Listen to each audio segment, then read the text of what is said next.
Good evening and welcome to New York Theater Barn's Choreography Lab Live. I'm Avital Asuleen, the creator and director of the Choreography Lab. And I'm Tori Crow, the associate producer of the Choreography Lab. So Tori is here hosting with us for the first time. Joe Barros, our artistic director, is often here, but tonight we have Tori, who is our associate lab producer, and we are so excited to have her on air this evening. Yes, and I am so excited to be on air here hosting for the first time. Yay. Tonight's lab will showcase 3 brand new works in process by 3 emerging choreographers. We are thrilled to continue our partnership with Full Out Creative and are pleased to be broadcasting from their studio tonight. For those unfamiliar with our work, New York Theater Barn is an anti-racist, non-profit theater company that serves as an inclusive home for original culture-shifting musicals during incubation. The company has been incubating new musicals in front of live audiences since 2007 and creates space for artists to dream about how extraordinary the world can be.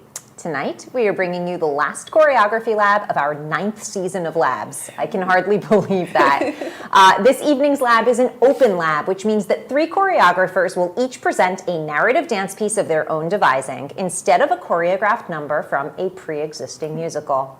I really love this lab format. As many of you watching already know, most of our choreography lab programming involves the collaboration of both choreographers and writers in order to develop dance in new musical theater.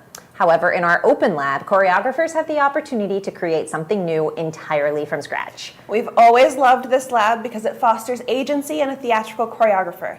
Here, the choreographers are asked to both create and communicate their own stories. Through exploration and a safe space to take risks, this lab is also a chance for a choreographer to make their work incredibly personal. And the choreographers are tasked with shaping both narrative, character, and tone solely through movement. Over the years, this lab has explored a truly dizzying array of stories and themes, including 1950s pinup icons, time travel, interracial classroom dynamics, deep sea exploration, horror movies, and so much more. And I took so much out of that paragraph too, because we've done so much in our open labs. So anyway, we can't wait to see what our 3 choreographers have in store tonight. Additionally, we are pleased to let you know that for this lab, we have brought back our mentorship program, pairing each participating choreographer with a mentor choreographer. And there's more. Like last year's open lab, all of our mentor choreographers are also alumni of the Choreography Lab themselves. The wonderful Tislarm Bouie mentored choreographer Mason Cummings, the great Kristin Yancy mentored choreographer Katie Harden, and the amazing Kristen Brooks Sandler mentored choreographer Maddie Mahosky. The mentors met with their assigned choreographer to discuss an initial approach to the work and provided feedback during the rehearsal process. New York Theater Barn is thrilled to present this educational opportunity and grateful to be working with such generous and collaborative mentors. Absolutely. Before we continue, we'd like to quickly let you know that we're continuing to protect the safety of our artistic community. Everyone in the room is masked while off camera, and everyone who is unmasked has been COVID tested within the past 48 hours. Our mics are cleaned after each use, and the entire team on site today is fully vaccinated. And finally, we want to thank Broadway Dance Center and Full Out Creative for partnering with us to produce this event, and Alyssa Furman for beautifully filming each of the pieces you'll see here tonight. None of this would have been possible without their support. All right, let's get started. So, our first choreographer of the evening is Maddie Mahosky. Maddie is a multi-hyphenate, interdisciplinary creator and performer, and an alum of NYU Tish's new studio and experimental theater wing. Maddie focuses on creating generative art in multiple mediums. Maddie is also a queer, trans, non-binary, neurodivergent, and Jewish artist, and is interested in creating intersectional works that relate to various aspects of identity. And now joining us is Maddie Mahosky. Yay! Hi, thank you so much for having me. I'm so excited. Of course, yay. So Maddie, tell us a little bit about your choreographic background. Take us, a little bit of how you got from wherever to here. Sure, yeah. So I've been in dance classes since I was around 12 years old, and I've been doing theater since I was a little bit younger, and probably in high school I started contributing a little bit choreographically to musicals that I was a part of, and it wasn't until leaving high school and about to enter college that I choreographed my first, what I would call full work, and it was very slapdash, DIY, rehearsing in wood flooring store, and it was really exciting. And then when I got to college, I had the opportunity in the new studio to choreograph a short work for a program that they do called Free Play. And then I realized I needed to be making work as part of my practice. And so that was what helped lead me to transfer into the experimental theater wing, where they focus on side-by-side training performers as well as training creators. And so I had the opportunity to be in a number of different choreography classes, learn from some incredible instructors, and build a skill set and get a lot of on-work practice, engaging those skills and finding out that I really love telling stories with people, with bodies in space, with music, with movement. And so, I had to take a bit of time away. And so this is actually the first thing I've choreographed in a while. And so I'm so excited to be making my return to this work with you. And yeah, thank you so much for the opportunity to do that. Oh, I love all of that. Yeah. Very cool. Well, we'd also love for you to tell us a little bit about the piece you're presenting this evening. Sure, yeah. So I worked with an excerpt of a script that I had already written. The Rock is a dance play that I wrote about a year ago, and it was actually developed out of a solo performance piece that dates back to my first semester in ETW, so about 7 or 8 years ago. And it's taken on a lot of different forms over time, but ultimately it's a story about navigating discomfort, navigating an inability to access stillness, and resisting the insistence for conformity in social units. And so we follow a character through a procession of their life. It sort of explodes into a very fantastical experimental ballet idea that I have in mind, and it culminates with this forced participation in a family portrait. And so for this lab, I wanted to take a look at that moment, that final moment, and explore that, and that's what we did. And I'm really excited to see it. So it's a piece of a larger work, but I'm hoping that it will stand on its own and carry some of its own narrative weight. I really think that it does. It's Thank really you. quite wonderful. It's very just poignant, and it's very interesting as well. So let's move on. Yes. Maddie, let's meet your mentor. Kristen Brooks Sandler is a proudly queer, purple-haired, award-winning director and choreographer whose work can be seen on screen and stage. Selected director-choreographer credits include productions at BAM, Nickelodeon, the Hallmark Channel, and at theater venues across the country.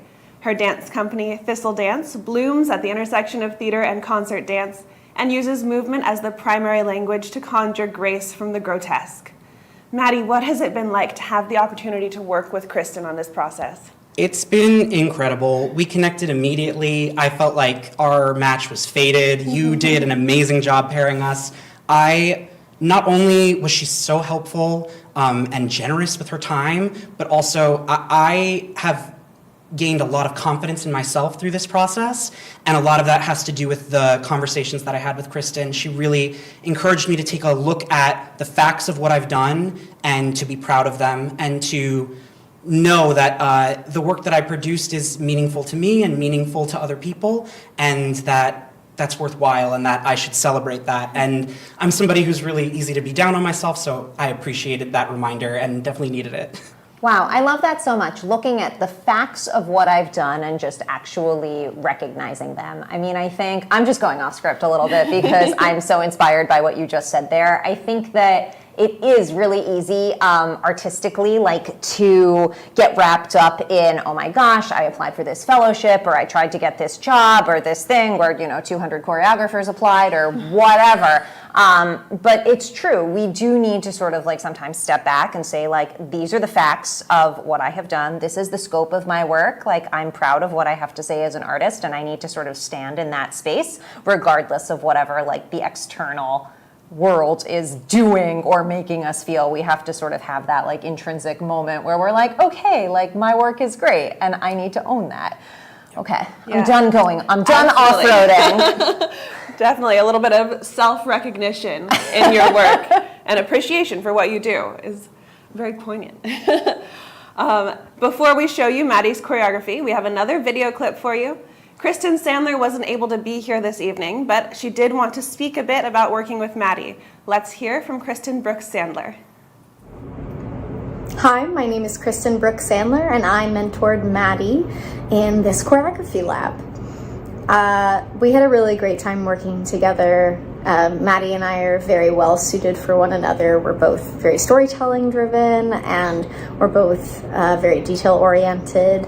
Something that Maddie and I worked on that I think was really helpful was, as a choreographer, when you get, the freedom to play like Choreography Lab has allowed, it feels really massive. And so we worked really hard on breaking down this big endeavor into bite-sized, manageable pieces, and figuring out that no matter how those pieces went, that we were going to learn something from them and that we were going to find success in that learning. I think this mentorship program and Choreography Lab is so amazing because as choreographers, we really don't get to practice very much.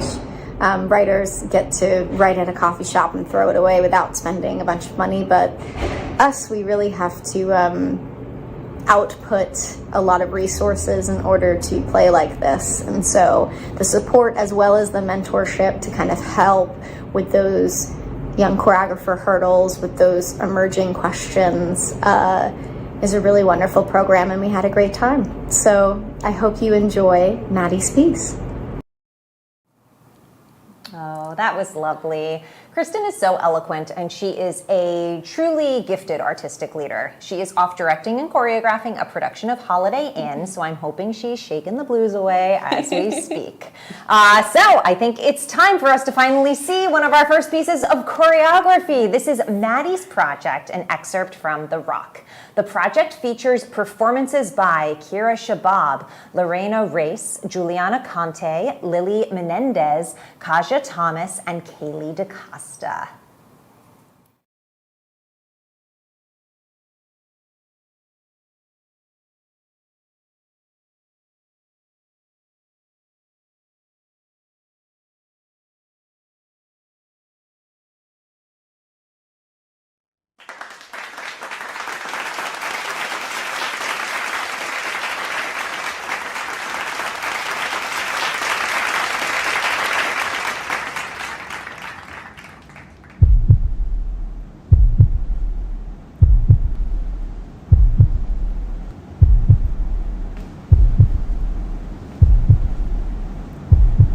All right, love, let's see a big smile. Make it a natural smile, please. You're not smiling. Why aren't you smiling? You're acting like a baby. You can do this. Just think of something funny. Just think about smiling. Do it for me. For us. Smile or else. Okay. Will you please just leave me alone? We can't leave you alone. We're all a part of this. We have to do this together. We don't have a choice. Accept it. But I don't accept it. I don't want you here with me. What you want? What about what we want? What you want won't finish the portrait. What you want is irrelevant. I need some time alone. Please. You'll have time alone when the portrait is finished. Why don't you want our company? We're so proud of you, and we just want to be with you. We just want to lift you up. And smother you with our love. Just a little longer. You're almost there. Stop squirming. No one fidgets more than you do. You're a mess. Hold yourself together. I swear, if you don't contain yourself, I will. Just try to think happy thoughts. Maybe we need to take some group breaths. Did that help? No, I'm not okay. I need you all to leave now. June, sit still. No, I can't take your hands off me. Please, I need you all to leave. June, it's almost over. No, it never stops. Please, it's been going on for so long. I need to be alone. June, you need to stop. No, you need to leave. June, end it.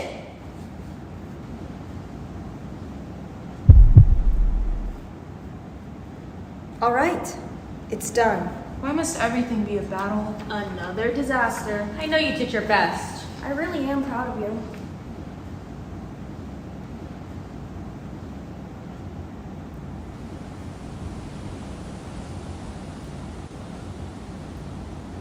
I am much more than a tiny pebble tossed by the river. I am a mighty stone planted in the earth. I will not move, I will not be moved. I will sit in my power and it will all wash away, like sand in the sea.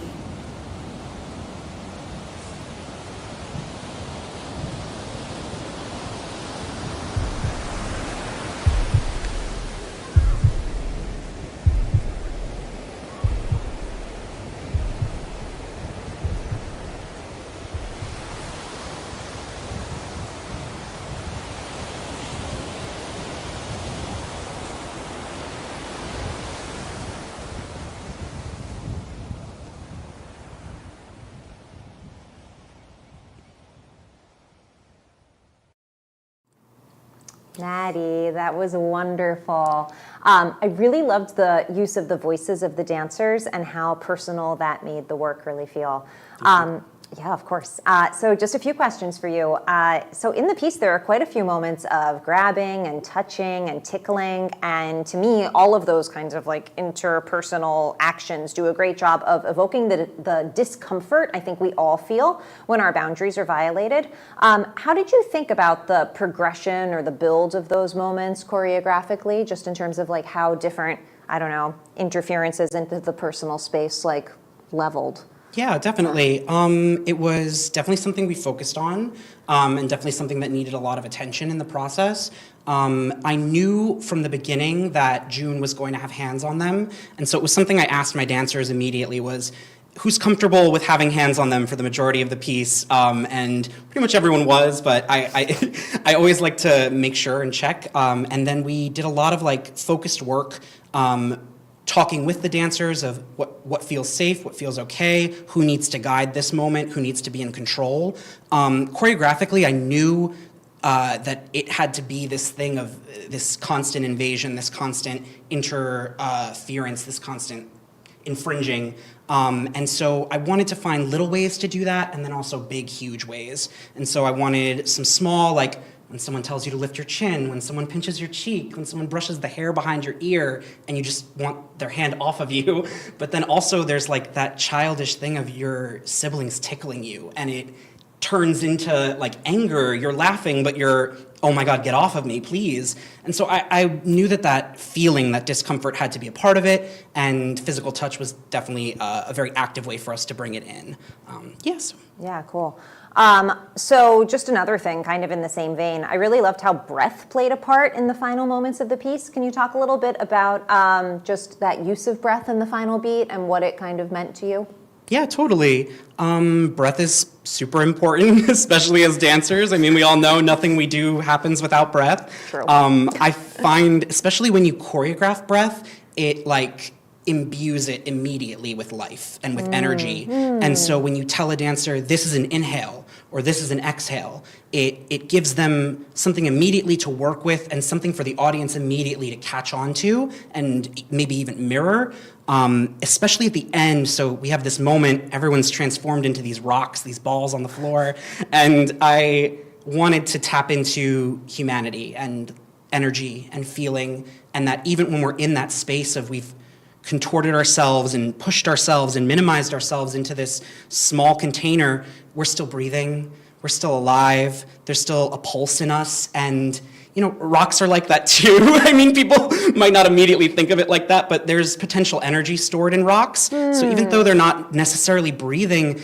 there's the possibility of so much future, so much potential, so many different ways that the world can take an object, a being, an entity, and I wanted to feel that a bit with this rise and fall of the breath, and I wanted to feel like almost like the water on top of the ocean out in the water when it's not rough, but just lapping slowly. And so I wanted to feel that with the backs of the dancers. And so we looked for that moment, and I feel like we found it. Alyssa was incredibly helpful in finding that moment in particular. I remember after our first take, she said, "It's not quite reading. Let's do that again, and let's adjust it a little bit." And it was the perfect adjustment, I think, to realize what I was looking for. So. That's so interesting. Yeah, I think it's so fascinating through all of these experiences to see like what collaborators always bring to the table and like how all of these projects are collaborations between so many people, between the dancers, between the videographer, between the choreographer.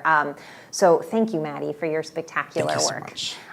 So much. We're going to move on to our second choreographer. Yeah. And we will have a chance to chat with Maddie one more time this evening when all the choreographers join us to discuss their choreographic processes. Yes, absolutely. So we'll have a little sit down. It will be fun. So we're going to move on to our second choreographer of the evening, Katie Harden.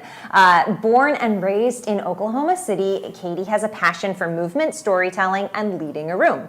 Recently, Katie served as the assistant choreographer for The Giant Hoax at Theater Row and also participated in Dance Lab's Broadway Broadway Choreography Intensive. Katie is the assistant director of Rumba Mena, I should have said that out loud, a Latin dance company, as well as a choreographer and program manager for Chicken Shed NYC, an inclusive children's theater company. Welcome, Katie. Hello, Katie. Hello. Hi. Thank you all so much for having me. I'm so excited. Yeah, of course. So you say that you have a passion for leading a room, and you also are clearly a leader both in the room and outside of the room, having all of these leadership administrative positions. Can you tell us a little bit about just what it means to you to sort of like be in that piece of choreographic leadership? Yes. So I think whether I'm choreographing or teaching, I love to lead a room because I think it's really important to set the tone. And I don't take that lightly. So that gift of being able to set the tone of a room is really important, something I think I'll always work on. But setting the tone and then observing who's in the room and how to help them be the best that they can be, whether I'm teaching or choreographing a piece, to bring themselves to life through what I am telling them, again, whether teaching or dancing in a piece. And I don't know, I love to be able to humanize with people, even in a role that's maybe has a little bit more power, but to humanize with them and connect with them and know that it's not just me leading the room, but we're all a part of the process and whatever that process is. Yeah, no, that's super fascinating. So I am looking forward to seeing the work that you've created within that context. So speaking of that, can you tell us a little bit more about the piece you've created tonight? Yes, so the piece I have created is, I was inspired by 1950s ads of women, and particularly ones that do not speak well of women. I went down a rabbit hole, and there are a lot that are not very nice, to say a safe word. but so I wanted to draw parallels between the 1950s and today, and how things have changed, but also how things haven't changed. Specifically, the sexualization of women. And it was really powerful to talk to my dancers and to also look inside with the help of my mentor, being specific about what I wanted this piece to be about for me, but also with them. And yeah, there were some times in the rehearsal room that we got vulnerable, and it was refreshing to know that we weren't alone. I think we all know that we're not alone in that way, being sexualized, because everyone is sexualized, but specifically this is about women being sexualized. So, yeah, there were some dark moments, but we always ended on a happy note. We always ended with some party music. But it was a great experience. I'm really grateful for it. Oh, so, yeah. Thank you. Thanks. And Katie, you were mentored by performer and choreographer Kristin Yancy. Kristin is a true multi-hyphenate artist. Recent credits include performing in and serving as the assistant choreographer for Catch Me If You Can at Arena Stage, as well as performing in productions at the Kennedy Center and the Muni. She is an executive producer and co-owner of theater company Minute Zero and choreographer of the immersive dance experience Miscellanea. You also might have caught Kristin in the Broadway productions of The Sheriff's Show and Summer, the Donna Summer Musical. Katie, can you share with us, you touched on it a little bit, but can you give us a little bit more about what it was like to work with Kristin? Yeah, it was really great. Like from the very moment we first talked, I didn't exactly have an idea of what I wanted to do yet, and she encouraged me with whatever I wanted to do to go outside of what I normally would do, outside of my comfort zone. I picked partially a spoken word piece, which I've never done before. I'm very musically driven. I love counts. So it was really a challenge for me, but it was great because I found a way to generate choreography in a way I've never done before. So that was really nice. And then also when she came to the rehearsal and was in the room, immediately she was really in it, and I so appreciated it. She gave me her feedback right away, and she also encouraged me to think about simplicity. So that's also something that I want to carry with me after this process, to think about telling a story through simplicity, not with a million kickball changes and batmas. So it was really rewarding to have her in the room and connect with her. Oh, that's fabulous. Yeah, I think it's when I think sometimes like taking away and sort of like stripping down to the core of a piece, whether you're saying like something that has less kickball change or less batma, right? And then trying to really get to just the heart of the story can be tough, right? You sometimes want to fill the space, right? Totally. You want to say like, oh, I have these 4 counts of 8, or I have these 8 counts of 8, and they've got to be full of stuff. But sometimes they do, and sometimes they don't. Yeah. So I think that that's a really great lesson to sort of like learn / work on, and I'm happy that you had a chance to do that here. All right, so before we show you Katie's choreography, we have another video clip for you. Our mentors are busy. Kristen wasn't able to be here this evening, but she did want to speak a bit about working with Katie. So let's go to our video of Kristin Yancy. Hi there, I'm Kristin Yancy, and I had the great pleasure of being Katie's mentor throughout the development of her presentation for tonight's Choreography Lab. And it was really a treat to do this, not only because Katie is just lovely, but also because I was a choreographer myself in the lab 2 years ago in 2020. And just like in 2020, each lab has its own specific challenges and obstacles, and Katie had a whole different set of obstacles and parameters this time around, and we had a lot of fun talking about those. And the benefit of boundaries is that they really push you in new directions. They push you outside of your comfort zone. They encourage a lot of creativity, a lot of fun surprises. So I'm very excited about the direction that Katie decided to go in for her piece tonight. And we talked a lot about putting her own stamp on it and putting her perspective, weaving that into the piece. That's the thing that sets us apart, and I can't wait for you to see Katie's unique perspective tonight.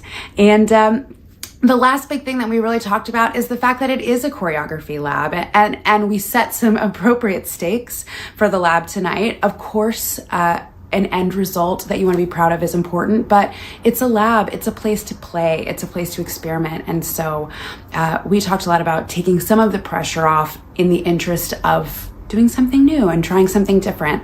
And I'm really proud of where Katie landed there and where her amazing cast landed there. So I hope you enjoyed tonight's presentation.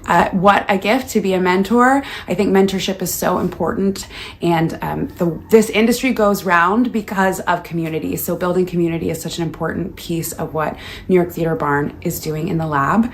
And I was glad to be a sounding board and hopefully a safe space for Katie, and I hope you enjoy what she made. That was so lovely. Kristen is such a clear communicator of artistic ideas. All right, so I think it's time. It's time for us to see Just a Girl That Men Forget by choreographer Katie Harden. This presentation features performances by Naomi Rose, Taylor Redmond, Mayumi Rohn, Kaja Thomas, and Lexi Viernes.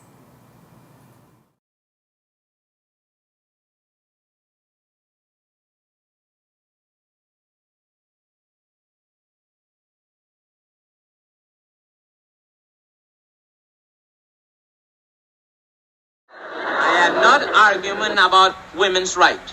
I am the first one to agree that women should have all the rights they want, as long as they stay in their place. That's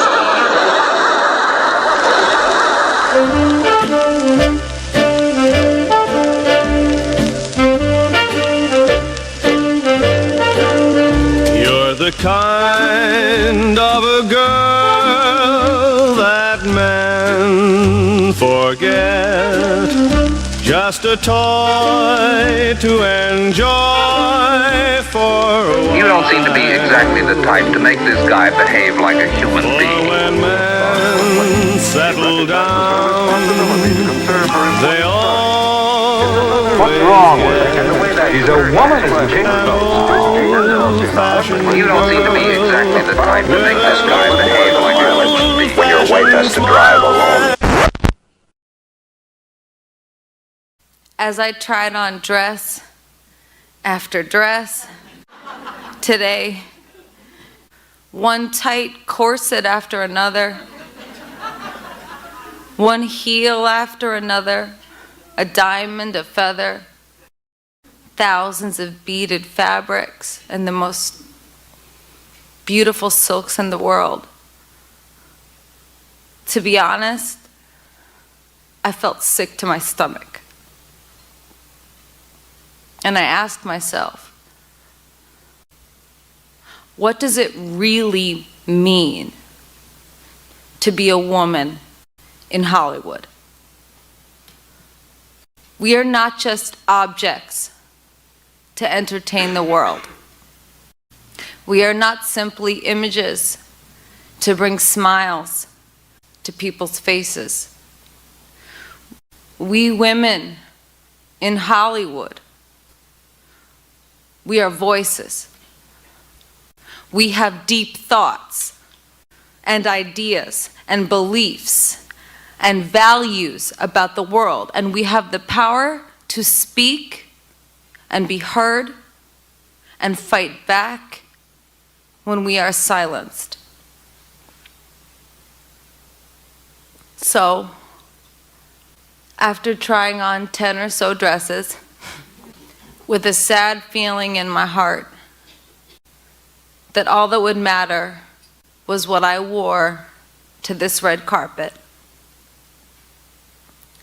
I saw an oversized Marc Jacobs suit buried quietly in the corner. I put it on to a resounding view of eyes glaring at me in confusion. But the Rodarte was so beautiful. But what about the Brandon Maxwell? What about the Dior? Lots of questions. And then I began to cry. In this suit, I felt like me today. I felt the truth of who I am well up in my gut. For when they play, Here Comes the Bride, you stand outside, just a girl that men forget.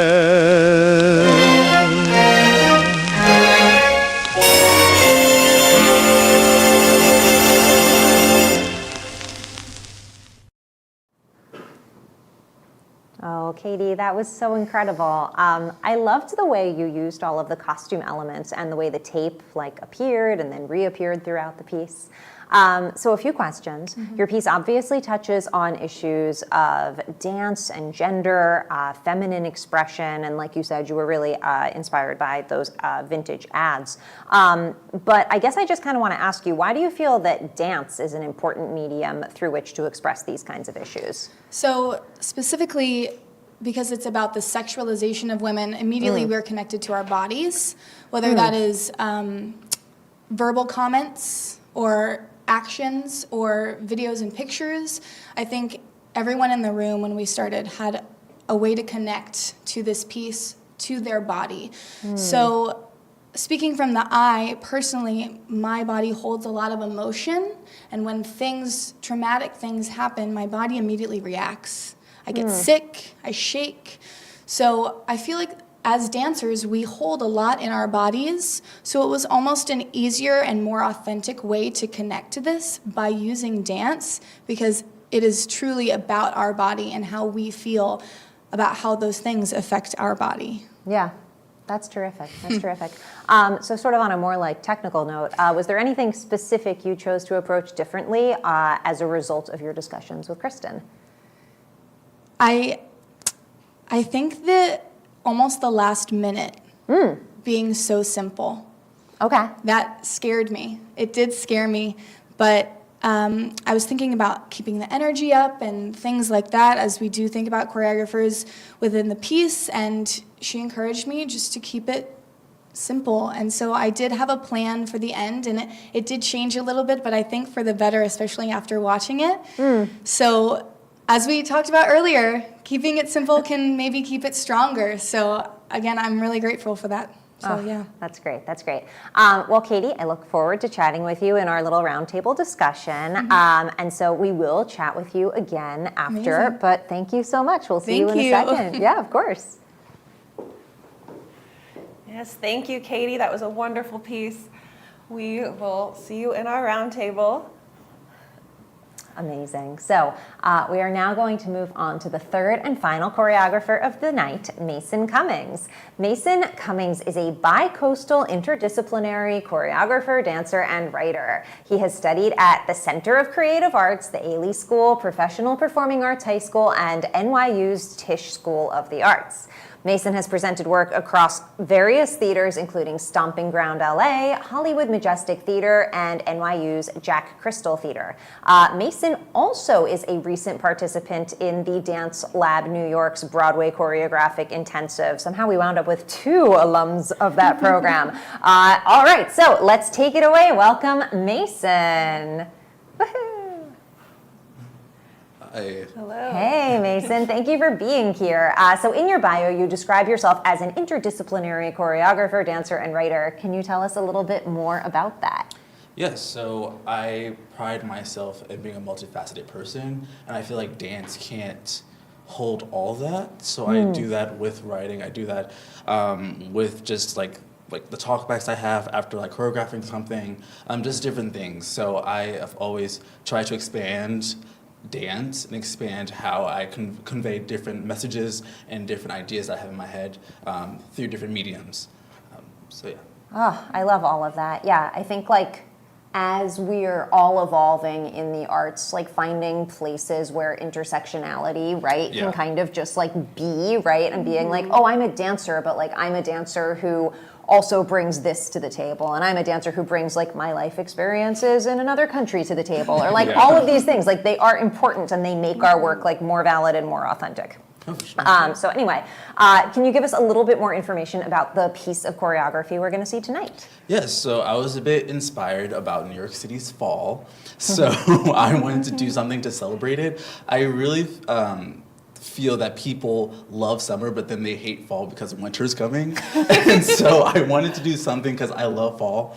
I wanted to do something to celebrate it, to celebrate the changing, to celebrate from this hot, sunny day to somewhere where we're more intimate with our family and our friends. We're inside, you know, in that transitional period. We love like the pumpkin spice. We love like Halloween, like different things happen in the fall that we like to celebrate, and it gets us closer to like the new year. However, we just don't like that transitional period. So I wanted to do something to celebrate and just recognize that it's a valuable season, and I love it. That's lovely. I love fall too.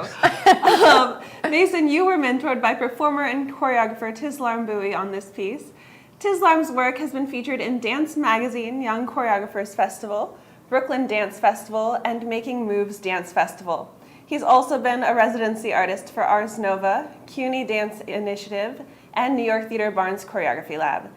As a performer, his theater credits include Broadway production of Gary, a sequel to Titus Andronicus, as well as productions at the Public and Houston's Grand Opera. Tislarm's most recently served as the choreographer on Roundabout Theater Company's production of The Bandaged Place.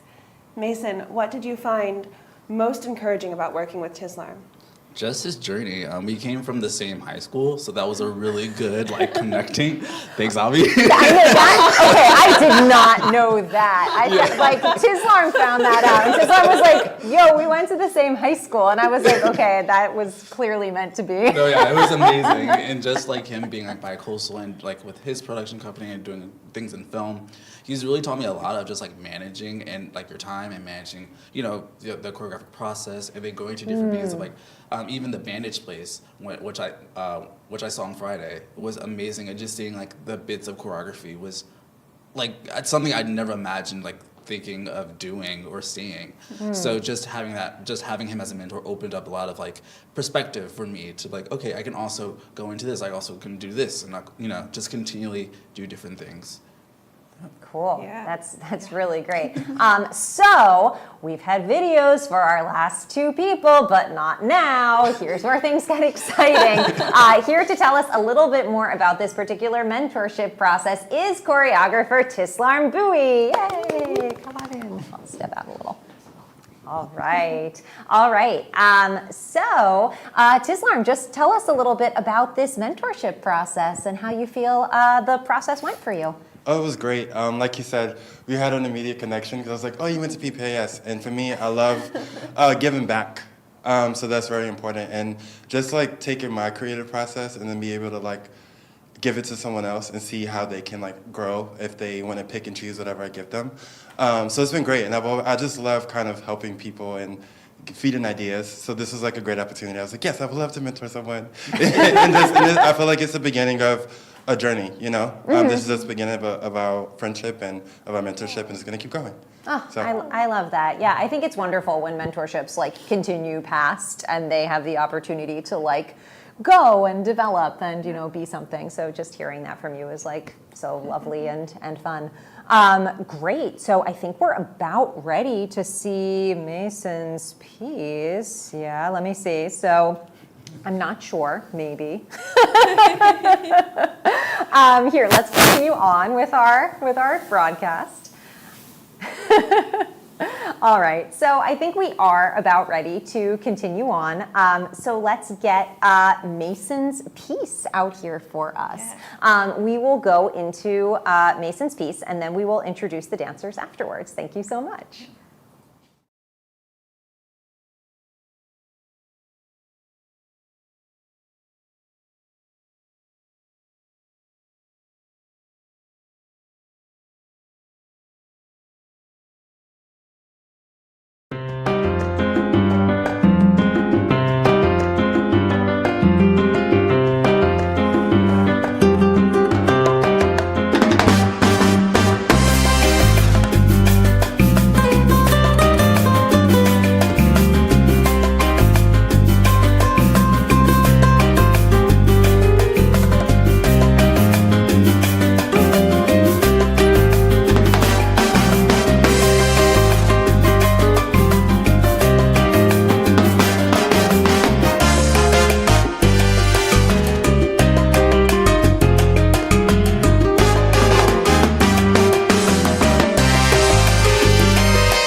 That was so fun. I loved seeing that fall work out in the park. This piece did feature performances by Kaylee DaCosta, Anna Lee Gortner, Lily Menendez, Molly Gehrman, and Jordan Wynn. So we thank them for that. Mason, I really thought that was fabulous. I really loved how bright and seasonal and fun the work was. So I just wanted to know what inspired you to move in such a whimsical and escapist direction with your piece. Thank you.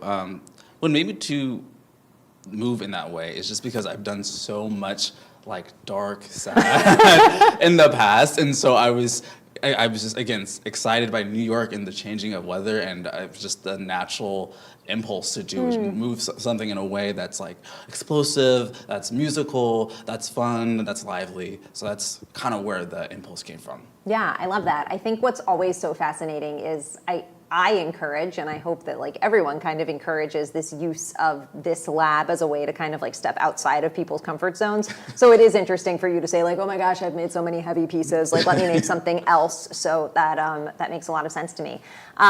So like with Katie, I'm also curious if something wound up changing over the course of your choreographic process as a result of working with Tislarm. Yeah, so Tislarm actually was the one that encouraged me to like go full out, because I was going to do it in the studio. He was like, no, you should definitely do the part, go for it, really do with the costumes, go for it with the hair, the movement, really make it a big thing, you know? And so I was like, okay. You know, I was very nervous at first. I was like, you know, I just wanted to, you know, keep it like in the studio and kind of keep it almost like minimalizing my choreographic vision. And he was the one that pushed me to like, no, let's really go for it. Let's really make a statement. You know, this is something that you want to do. Let's continue to build upon that. Yeah. I think like using the lab for what you personally feel moved by is so important. So I'm happy that like if you had the drive and the desire to do that you didn't like tamp that down, right? Because I feel like both experiences are so valid, right? Like making something in the studio and saying like, hey, this is in process and like I want to present it in the studio, but also making something and saying like, hey, I feel like I am ready to put this like in more of a space and like it's about fall and like we have a park with fall, like why not make it be fall? Which is different than like building a set. So I think that's really great. Well, listen, I look forward to chatting with you a little bit more in like a second. We're gonna bring back all three choreographers and Tislarm really soon. Before we go into that panel, we are going to take a quick look at the Choreography Lab over the years. This Reel of the Lab celebrates the work of the community of artists through the lab's 9-year history. Let's take a look now.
Yay. So now we are going to chat with our choreographers and Tislarm, who was able to be here with us, about working on this process and shaping the whole choreographic career.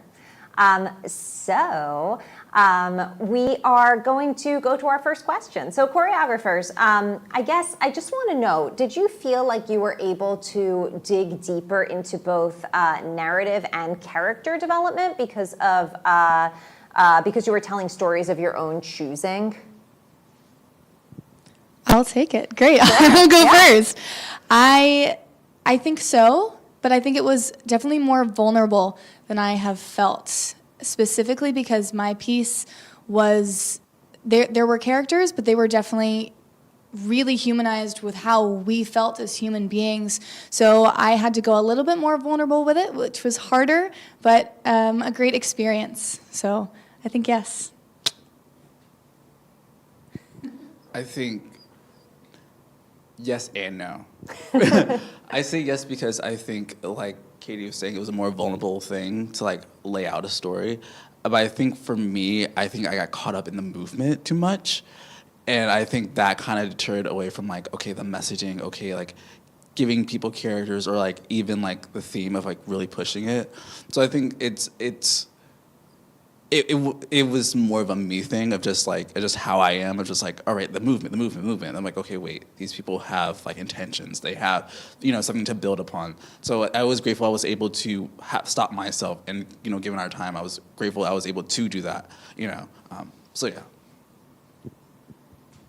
And I'll just finish up by saying, yeah, definitely. I feel like walking in with a script and like a predetermined character and predetermined relationships helped me really dive deeper into the characters I had created and learn a lot more about them. So I'm appreciative for the dancers particularly, like being able to put these characters on people and hear what they think and hear how they feel in the situation, not just how you imagine a person feels in that situation, was super helpful in building the work over time. That's great. This is going to be a question for all four of you, but also you'll answer it in sort of different ways. So choreographers, you had the opportunity to cast your dancers from a group audition. So I want to know from the three of you, what was something sort of unexpected you discovered from that experience? And then Tislarm, just what's something that you have also experienced like after having like both informally cast dancers, but then like more formally cast dancers, in terms of, because I know like when we start out, oftentimes as choreographers, we're like, oh, like come be in my piece. But then you kind of move up in the world and you get to a place where you're like, oh, I'm casting like actual people. So just some differences in general for you for that, but then specifically like the process of having the audition. I'll start. It was an amazing opportunity to have the audition. Something surprising that happened. I thought that maybe I would walk in, see the choreography, and be like, "Oh, them," and know who I wanted to work with. But seeing 20 dancers dance the combination that I brought in, I was just like, I want to work with all of them. They're all so amazing, and it was so impactful to see my choreography on that many bodies and that many amazingly talented and like genuine. Everybody brought so much energy to the audition. I was blown away and excited. I think with the combo that I chose to teach at the audition was definitely different for me because I was focused more on story, which then helped me see the dancers in a different way. Again, like we talked about, not a bunch of kickball changes, but definitely slower, simpler moments. So that was rewarding for me to be able to have the confidence to do that, but then also to see those dancers in that way and then how they chose to take the initiative and make their choices in my piece, because I always love to see how the dancers do it, and I want that to be how it is portrayed, because it's the same story but from a different point of view. So there were some things in rehearsal that some dancers took it from a different way that I would have done it, but I didn't change it because I really liked how they chose to interact with that. So, yeah. A surprise for me was how what happened in the audition bled into our rehearsal.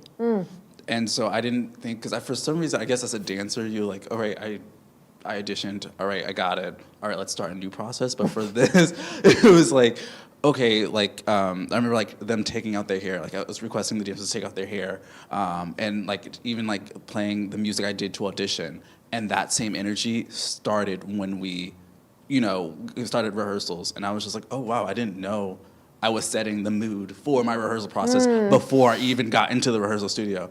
And even just, having that, and also just my vulnerability of changing and of working with different people that I haven't really worked with. It was just like, oh, okay, so how do I be transparent? How do I make sure everyone feels safe in this environment? How do I make sure I'm making this an enjoyable experience? Was something I had to consider as I was going with this journey. Cool, yeah. For me, I think it's always fun, as you said earlier, like setting the tone for the room and making sure that everyone feels comfortable and welcomed. And I think our job as choreographers is to make everyone look their best and to make them feel comfortable. And I think the cool thing about working with people that you don't know or working with dancers, period, is just everyone interprets the movement differently, the story differently, and sometimes, they'll do a shoulder or a head or something a different way, and they're like, oh, actually, I like that, And I'm someone that's like growing, because usually I will work with people that I know, just because I know that the way they'll take on my movement. But it's something really beautiful about creating new relationships with new artists. That I've been learning to enjoy. And it challenges me in a way, because it's like, okay, well, this isn't gonna work on this body. Okay, well, and there's nothing bad about that, and then we'll create something even more beautiful. But, it's like, whatever, sometimes what I imagine in my head isn't what's gonna be, doesn't serve its purpose for this moment, And we're gonna create something else beautiful. It's like, you can do that later. Why would you do that? This is gonna be so much better. So it's just about being open to change and letting go of, like, whatever you want something to be. And allowing the process to do its work. Yeah, I love that. I think sometimes, like, you wind up, like, I mean, I know for me, like, I'm a tall lady, and, like, that just plays into my thing. I like, if I'm gonna go down to the ground and get back up, I, like, usually have a lot of counts. And sometimes, like, I'll teach something, and I'm like, oh, like, those people are smaller and are able to just get up and down, and, like, maybe I should change it because they really don't need all this time to get up and down. I mean, it's like, you just learn, like, a million different things from doing a million different, processes. I do want to spin this back to Tislarm, since you still have the microphone anyway, and I just want to say this is also a super exciting night because Tislarm participated in one of our labs in 2020, and we did a lab in 2020 that was completely virtual. So not even like this, where we're like sitting here and we saw filmed pieces, but we're like having this live interaction moment. It was like we were on Zoom and we saw the filmed pieces. And so even though we've like known each other, this is now Tislarm participated in a lab as a choreographer, now participated as a mentor. We've had like an email and phone and text and Zoom relationship for 2.5 years. This is our first time like being in a room together. Oh, I love that. So I just wanted to acknowledge that for a second. But I guess I just wanted to also give you a moment to sort of talk a little bit about what it was like for you to be on the other side of this process. So being in a choreography lab just as a choreographer, and then now having the opportunity to do one as a mentor in a slightly different role a little bit further down in your career. I just want to start off also by saying thank you for having me. Of course. In 2020, because it kind of, we had this talk, but I'll make it quick. I was going through a transition, and like I was like, well, I don't want to perform anymore, and I want to just focus on choreography. And one day I said a prayer on my roof, and I kid you not, fireworks started going off when I said amen. And then 2 weeks later, you all have reached out. And I was able to do the lab with Raja Kelly, who's amazing, and he's provided me with so many opportunities. And it's kind of like between this program and Raja, my life and career has changed, and I've been able to be a choreographer and have some of my dreams come true, and I feel like I see the light. So it's been great, and I'm like, congratulations to you all. This is just the beginning, and then and it feels good because I'm just excited for you all because I was in your seat 2 years ago, and it's just I'm excited to be here and just kind of like give back and be a part of the program. Oh, that makes me happy. Yeah. Oh, amazing. So a final question, and don't feel like you have to keep this. Tell me what you really think. I know I'm like prefacing this like it's going to be scary.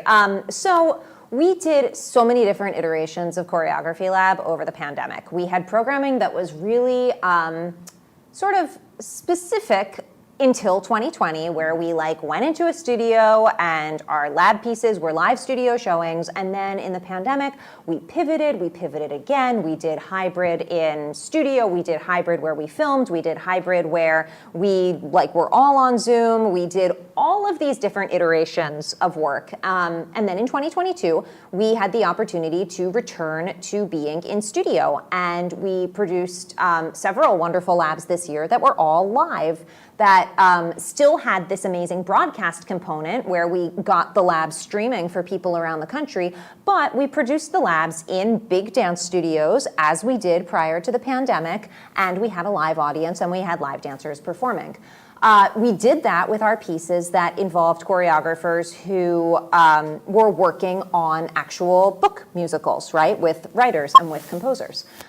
When we got to this lab this year, I felt like it might be best, and that this open lab in particular, with the mentorship component and with the sort of just the way that it all fell out in 2021, I felt like this lab was more successful in this format than as a live production where the performers sort of performed. I felt like at this stage in the choreographers' careers who were participating, because the open lab choreographers who receive the mentorship tend to usually be a little bit more like emerging choreographers as opposed to choreographers who are a little bit further along in their journey.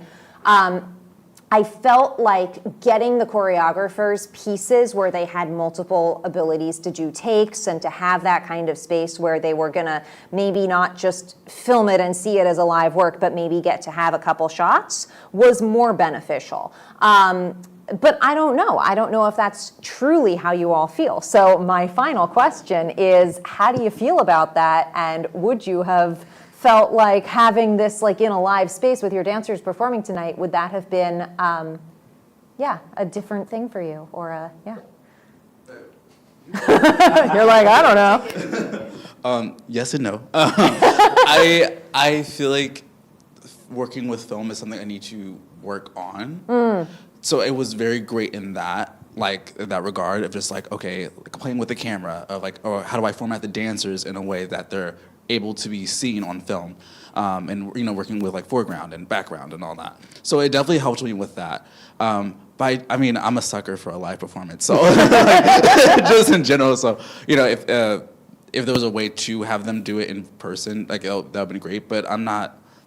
I guess I'm saying it's not one's better or worse. I feel like they're both are valuable in each perspective. Sure. Yeah. I will say, Mason, that when I found out we were filming, I knew you were going to like go with it, and it was going to be really cool, just because I've seen some of your film stuff before, and it's really nice. Anyway, I am really grateful that I have this piece on film, professionally filmed. I'm really grateful for that. But I am interested in dance on film, but I know it's totally different than being live.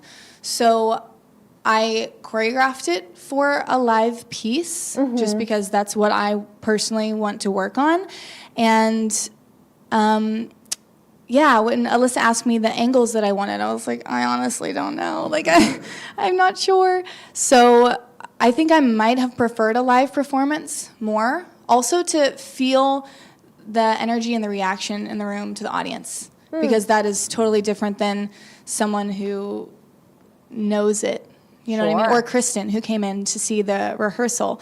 So just to get immediate fresh eyes would have been nice, but hopefully it was a work in progress, so maybe it will again soon.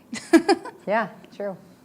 Yeah, and I'd say I think it's always exciting to get more of our work on camera, and then we can use that, which is so beneficial moving forward.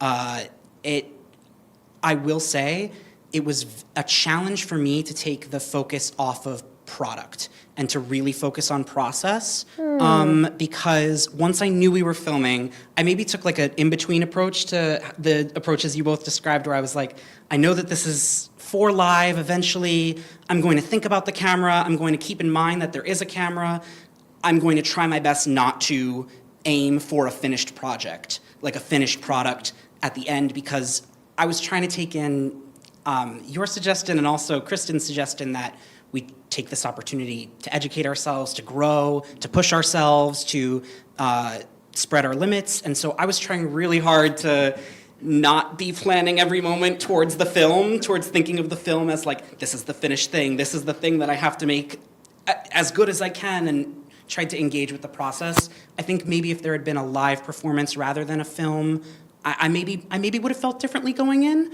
but I'm not sure. But certainly the film aspect added an element of like, there's a product, and then I had to quiet that to say, no, focus on the process, learn what you can learn, do what you plan to do, and try to get the most out of it without stressing too much. Yeah.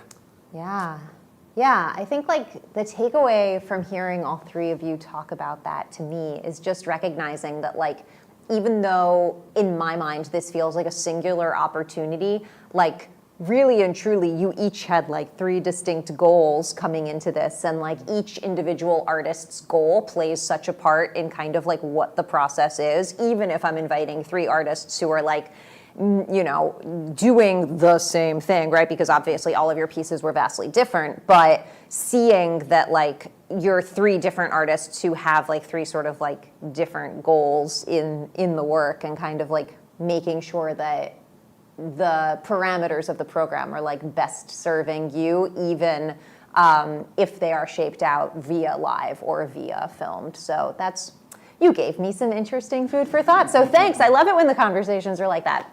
Okay, great. So I just want to thank you all so much for your time and your talent and your energy. I loved seeing all of your pieces this evening. Tislarm, I'm so pleased you were able to be here live, and I'm thrilled that we were able to have this conversation, so thank you so much. Yay. We're going to have our quick little transition now where we wave goodbye to all of you, and then Tori's going to come back and she's going to switch out, so I'll stay sitting here, and then you all can go, yeah, goodbye. Yay. Or maybe I should move over one. Maybe that'll be best. Yeah, I'm gonna take the center chair. Yeah. All right. Okay, welcome back. Hello, thank you. Hi, of course. That was so great to get to sit and hear that conversation. I feel like as an artist, I got a lot out of just listening to that. Good. I think they all had a lot of great things to say. I hope everyone watching at home got a lot out of it too. I love these labs and love being a part of it. Oh, good. That is our show for the night. Thank you once again to Full Out Creative and Broadway Dance Center for collaborating with us on this program. Yes, absolutely. And we look forward to announcing our 2023 Choreography Lab date soon. Oh my gosh, it's season 10. It's like Shark Tank Decade of Dreams. Which I don't know. I watch a lot of Shark Tank. It's fine. I do Choreo Lab and I watch Shark Tank. It's fine. Okay, let's give it back to you. Yep. Up next, we are gearing for our end of year campaign. We're looking forward to celebrating all of our achievements of 2022, and we'll be sharing the details about some exciting new ways you can support our company in the coming weeks. Yes, absolutely. So in the coming weeks, we will be announcing our end of year campaign. You certainly can donate money to us now. We will take money now at New York Theater Barn at our website. However, we will be, in our year-end campaign, we will be raising $23,000 for 2023. And we would love for you to kick off that year-end campaign. So if you're on our email list and you get that email that says our year-end campaign is live now and you had a really great time watching this program, please support us. We are a small nonprofit theater company. $23,000 for 2023 is going to be a huge thing for us. So that is going to be a big deal. Yeah. Yes. You can also give right now by text. The number is 631-710-NYTB. Again, that is 631-710-NYTB or 631-710-6982. And you can also donate online at nytheaterbarn.org/give. All right. Thank you for tuning in tonight, and thank you for supporting the development of live theater. Good night. Yay.